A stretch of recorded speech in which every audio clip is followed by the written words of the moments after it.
Tuwa oh. Ito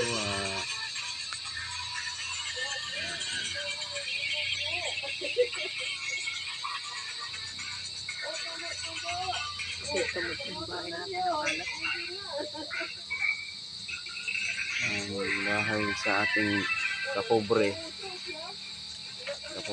trabahador. Ito yung kubo-kubo. So,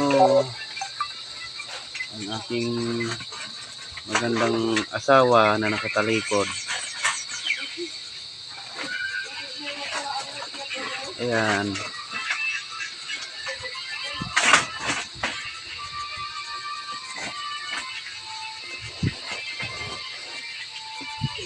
Mga sobrang kakalat ng aming kubo-kubo. Ayan. Ayan o. Ayan. Kasali pa yung aking alaga.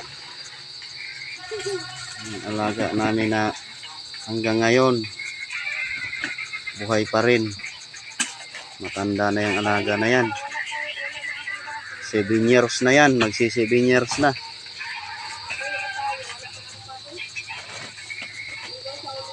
Ito yung kasabayan ng aking bunso. 7 years na rin. Magsi 7 years na. Oh. Ha? Yan. Ito yung aking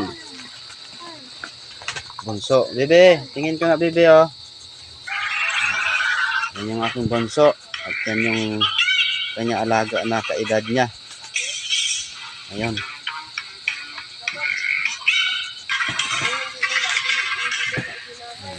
Diba? Simple lang. Simpleng pamumuhay lang. Importante. Isa ka rao sa araw-araw. Tiyaga lang.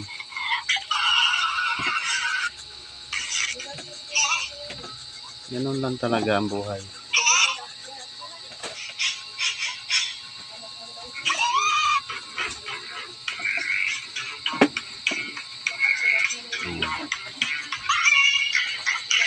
Ito kasi ngayon eh. Nakalabas ng daanan at sobrang putik. Ayan oh. Mapapansin niyo oh. Putik.